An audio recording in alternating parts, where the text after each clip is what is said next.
दिनै जों उदालगुरि समस्तिनि रायजोफोरनि थाखाय मोनसे रंजाथाव बाथ्रा बेनो जाबाय जायफोर बेमार आजार गोग्लैना दं बिथांमोना साहाय्य नांगौ होननानै बिनायनो दरखास्त होनायखाय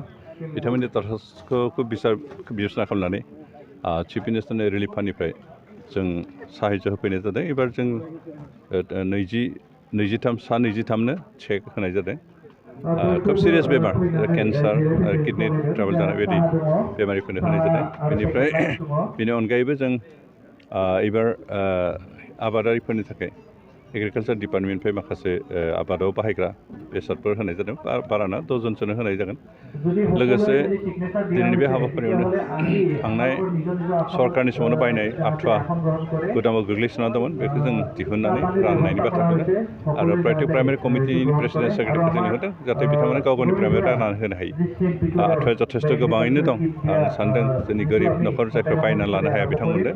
होनानै बिथांमोनखौ जों हेफाजाब खालामनो हागोन जों सरकार थासान्दियाव रायजो राजानि मोजांनि थाखाय जिखिनि हायो जिखिनि सरकारनि आसनिनि गेजेरजों जों जिखिनि हायो बेखिनिखौ मावलांबाय थागोन सरकार हिसाबै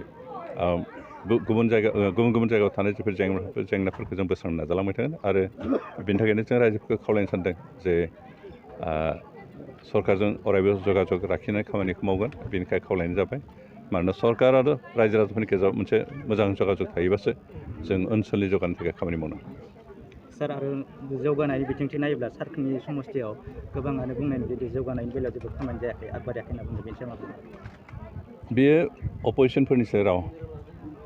थांनाय 2 बोसोर जिथु कमप्लिसन जानाय बे कमप्लिसन जानायनियाव जोंनि समस्थियाव बेसेबांबा खामानि मावदों बिनि जों टटेल मोनसे मावदों 200निख्रुइबो बांसिन जों खामानि मावदों स्किम लामा स्कुल रिपेयार खालामनाय कमिउनिटि हल लुनाय पायखाना पाब्लिक टयलेट लुनाय बेबायदि हिसाब खालामनाय 200निख्रुइ जों बांसिन खामानि मावदों हयथ'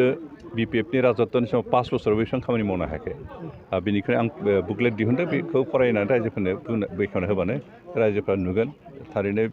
UPPL सरकार थांनाय बोसोरनैयाव खामानि मावदोंना मावाखै सार बेजों लोगोसे जों नुनो मोनदों सार नोंथाङा गोबां बिदिनो रायजोफोरनि थाखाय माने मोजां खामानि मावदों आरो बेजों लोगोसे अपोजिसन पार्टिफ्रा दासिमहालागै मोनसेबो सुफुंनो हायाखैना बिथांमोना अपोजिसन पार्टिया बे बिथांमोननिसो बाथ्रा जोंथ' सुफुंगासिनो दं रायजोफ्रा नुगासिनो दं आरो नुबावगोन दा एग्रिमेन्टनि BTR एग्रिमेन्टनि जिखिनि दफा बेफोर प्राय 70% जों कमप्लिट खालामबाय 30% बाखि दंबावो आरो बे 30%आबो हयथ' बे 2023 कमप्लिट जागोन दा बेनि थाखाय जों लाहार फाहार खालामगासिनो जों सरकारजों सावरायगासिनो सरकार केन्द्र सरकार आरो स्टेट सरकार मोननैबो बे BTR सुक्तिनि गासैबो दफाफोरखौ 2023नि भितरावनो कमप्लिट खालामगोन होननानै बिथांमोना एसुरेन्स होदों सार आरो बेजों लोगोसे जों नुनो मोनदों जोंनि दा BTR हालामनि दा सारमोननि सलायनाय बे UPPL सरकारा बिसोरो माने एक्टिभ नङा आरो बुंदों आरो बेजों लोगोसे दा एक्टिभ नङाबा खामानिया बोरै जाखो उन्दुना थानायबाथ' खामानि मोनसेबो जायामोन ना एक्टिभ दं बेनिखाय खामानि जादों नङाबाथ' जादों नङामोन आरो बेजों लोगोसे बुंदों बिसोरो जेब्ला हाग्रामा सरकार दंमोन बर' हारिफ्रा मोजाङै दंमोन दा खिन्थु जोंनि बर' हारिफ्रा गोबां बिदिनो गावस्रालांजोब्बाय होननानै बिथांमोना फोरमायदों सार बेनि जों मा बुङो सार हाग्रामानि समावल' बाहादुर बोरै ज' दंमोन NDP दंमोन आबसु आन्दलन खालामबाय थादोंमोन बोरैसो ज' थाखो दाथ' आन्दलन खालामाखै अन्तत दा हाग्रामाया गाव पावारनिफ्राय गोजान थानायखाय बोरै पावार मोनगोन बेखौ माबानो थाखाय दावराव खालामनो सेस्था नाजादों बेल'सो बिनि बादै जेबो नङा आरो बेजों लोगोसे सारमोना हान्थि सुक्ति खालामना फैबाय हान्थियै दंमोन बेजों लोगोसे बिदिनो गोबां साथाम दावराव देख्रेम बिथांमोना जोंनि UPPL सरकारनि बेलायाव गोबां हेंथा होबाय थादोंमोन दा बिनि बेलायाव ना आयेन बेरेखा खामानि मावथ' आयेना बेखौ एक्सन लागोन आयेन बेरेखा मावै सोरखौ एरेस्ट खालामदों सरकारा दाहालागै बिथांमोना आयेन बेरेखा खामानि मावदों बेनिखायनो आयेना बेखौ एक्सन लाखागोन बेथ' बुंनांगौ जेबोआनो गैया सोरखौबा जुदि सरकारनि बिरुद्धि मावो आयेननि बिरुद्धि मावो बे आयेना बेनि सायाव एक्सन लाखागोन दिनै बिथांमोना आयेन बेरेखा मावदों सरकारनि बेरेखा खामानि मावदों